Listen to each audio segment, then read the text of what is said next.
이사야 13장 17절부터 22절까지 함께 보겠습니다.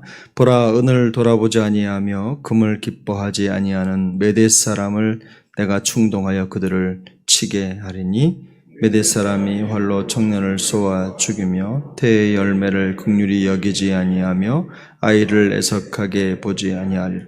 열국의 영광이요 갈대아 사람의 자랑하는 놀이개가 된 바벨론이 하나님께 멸망당한 소돔과 고모라 같이 되리니, 그것에 거주할 자가 없겠고 거처할 사람이 미래에 없을 것이며 아라비아 사람도 거기에 장막을 치지 아니하며 목자들도 그곳에 그들의 앙떼를 쉬게 하지 아니할 것이요 오직 들짐승들이 거기에 엎드리고 부르짖는 짐승이 그들의 가옥에 가득하며 타조가 거기에 깃들이며 들량이 거기에서 뛸 것이요 그의 궁성에는 승냥이가 부르짖을 것이요 화려하던 궁전에는 들깨가 울 것이라. 그의 때가 가까우며 그의 날이 오래지 아니하리라. 아멘. 오늘 본문은 어제의 본문과 연결해서 바벨론의 완벽한, 다시 일어서 설 수 없을 정도로 완벽하게 성이 무너질 것이라는 것을 예언하는 본문입니다. 바벨론은 한때 이 바벨론이 아니죠. 메대 사람들이죠. 이 메대 사람들은 한때 이 바벨론 아수르죠. 아수르를 무너뜨리기 위해서 국제 정세상 이제 바벨론과 연합을 하고 동맹을 맺습니다. 나중에 이 메대 사람들은 페르시아를 도와서 바벨론을 쳐서 바벨론을 무너뜨리는 역할을 하게 됩니다.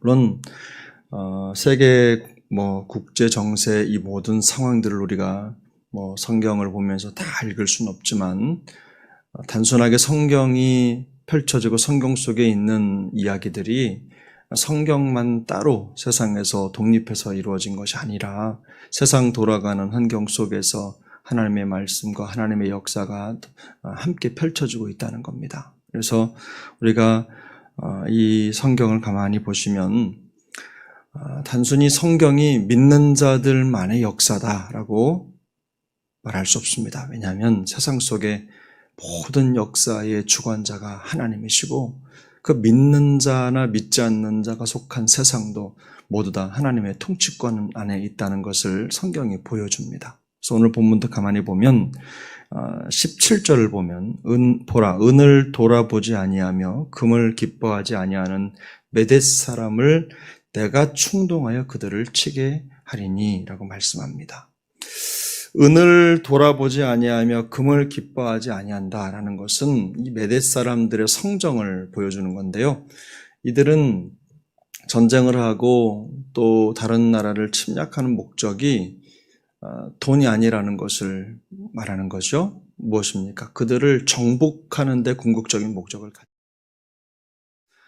물론 하나님께서 이들을 사용해서 바벨론을 칠 때 이들이 바벨론이 가지고 있는 부귀영화, 금은 보화로 그들을 매수하고 돌리려고 해도 되지 않는다는 것을 의미하는 것이기도 하지만 하나님께서 그들을 사용하실 때 그들이 세상이 아니라 하나님의 주권 아래 붙들려 움직이고 있다는 걸 보여주는 겁니다. 근데 그 다음 구절이 더 중요한데 메대 사람을 내가 충동하여 그들을 치게 하리니 그랬습니다. 여기서 내가가 누구냐면 바로 하나님입니다.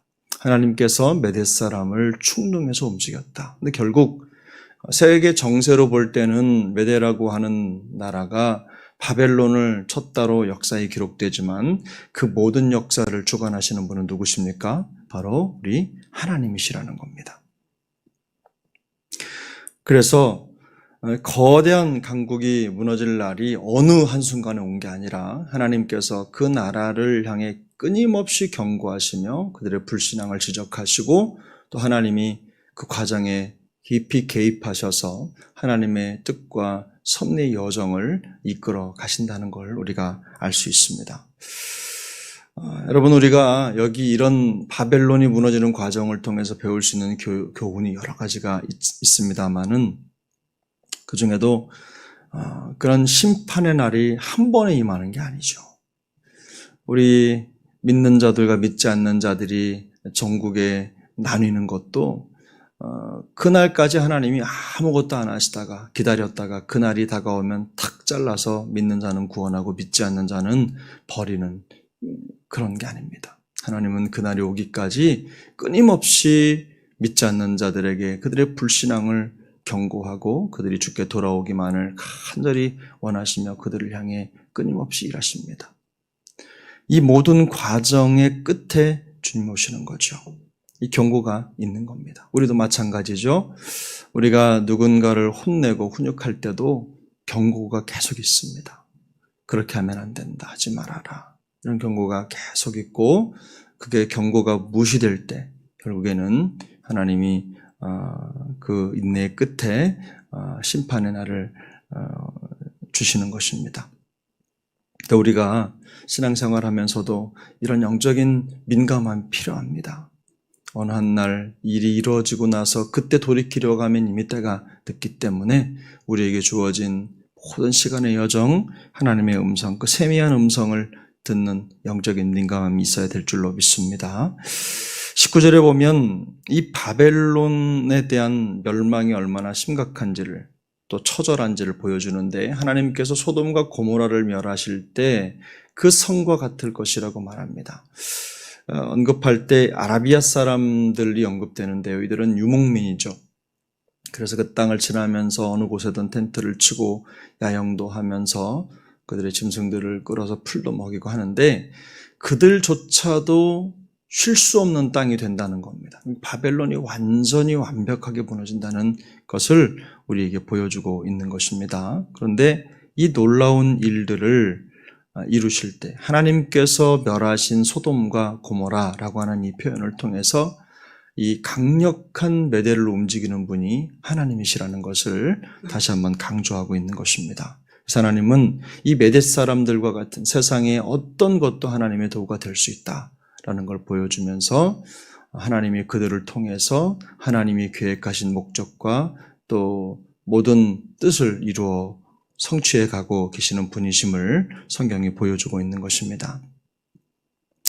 우리가 오늘 성경을 통해서 바벨론의 최후를 예고하는 메시지를 듣지만 사실 이 바벨론은 단순히 한 나라를 의미하는 것이 아니라 영적으로 보면 세상의 모든 나라들을 의미합니다. 그래서 하나님의 주권에 순복하지 못하는 그런 모든 나라를 의미하고 결국 하나님 앞에서 불순종하고 하나님을 대적했던 모든 나라들은 결국 하나님의 심판을 벗어날 수 없다는 것을 이 바벨론의 멸망을 통해서 우리에게 보여주고 있는 것이죠. 그래서 이 사건을 통해 우리가 기억해야 되는 것은 무엇입니까? 이 땅의 모든 역사는 하나님의 주권 아래 있다라는 것을 기억하시고 또 한 가지 우리의 마음속에 새겨야 되는 거는요. 아주 단순하지만 아주 중요한 원리인데 하나님께서 성경 안에만 역사하는 분이 아니라는 거예요. 성경 안에만 계신 것으로 성경책을 열면 하나님이 보이고 성경책을 닫으면 하나님이 안 보이는 그런 신앙을 가지고 있을 때 우리는 낭패를 당하게 되는 겁니다. 하나님은 성경 안에만 혹은 우리의 마음 안에만 계신 분이 아닙니다. 또한 하나님은 믿는 자들의 하나님이 될 뿐만 아니라 믿지 않는 이 세상의 모든 만물을 주관하는 통치자이신 줄로 믿습니다.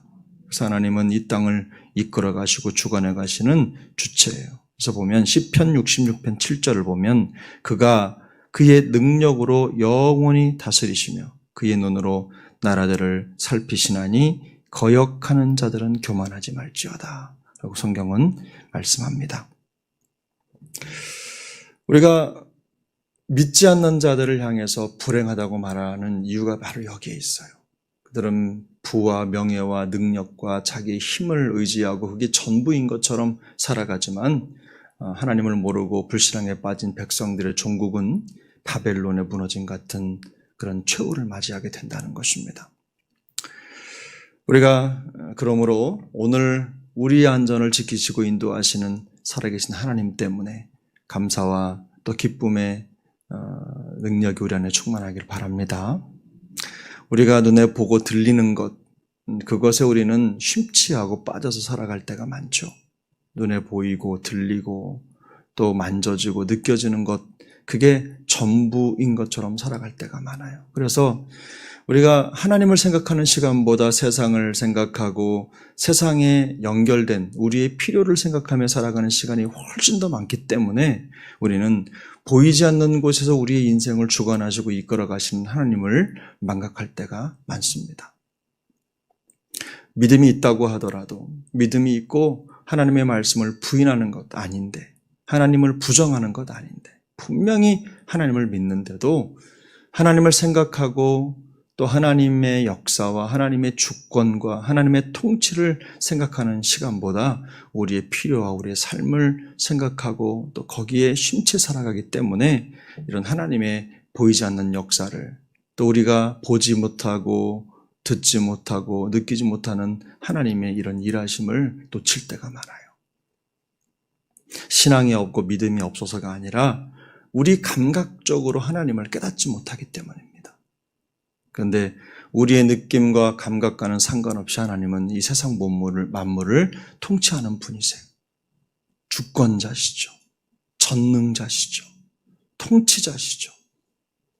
그걸 깨닫고 하나님 앞에 살아가는 삶의 모양새를, 우리의 마음을 흐트리지 않는 것이 바로 신앙입니다. 그게 영성입니다. 하나님은 우리의 생각이나 사고 속에 결코 갇혀 계실 수 없는 분이십니다. 지금도 우리가 피곤하고 졸고 어려워 잠을 자는 순간에도 하나님은 졸지도 아니하시고 주무시지도 아니하시고 우리의 모든 삶의 여정을 이끌어 가시고 감찰하시는 분이신 줄 믿습니다. 그런 마음을 가지고 오늘도 이런 하나님에 대한 마음 때문에 두려움도 있겠지만 반대로 우리를 이렇게 지키시고 인도하시는, 그리고 우리의 안전과 평화를 지켜주신 하나님 때문에 더 행복한 하루가 될 수 있길 바랍니다. 우리가 비록 다 알지 못하더라도 하나님은 우리가 생각할 수 없는 기상천외한 다른 방법으로 우리에게 연결된 모든 역사를, 당신의 계획을 성취하시는 분이신 줄 믿습니다. 그런 마음을 가지고 오늘도 구원받은 성도의 삶을 넉넉히 살아내는 우리 모두가 될 수 있기를 예수님의 이름으로 축복합니다. 기도하겠습니다. 은혜로우신 하나님 아버지, 감사합니다. 오늘도 우리에게 복된 한날을 허락하시고 두렵고 떨리는 마음으로 주와 함께 동행하는 성도의 삶을 허락해 주신 것을 감사합니다.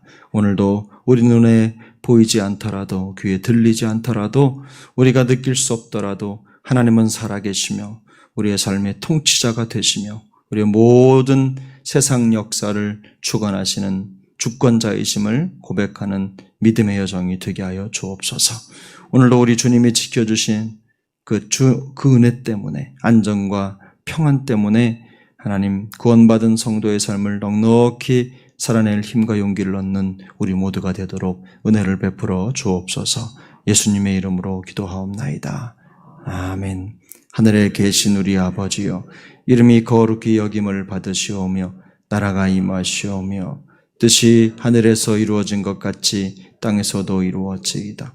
오늘 우리에게 일용할 양식을 주시옵고 우리가 우리에게 죄 지은 자를 사하여 준 것 같이 우리 죄를 사하여 주시옵고 우리를 시험에 들게 하지 마시옵고 다만 악에서 구하시옵소서.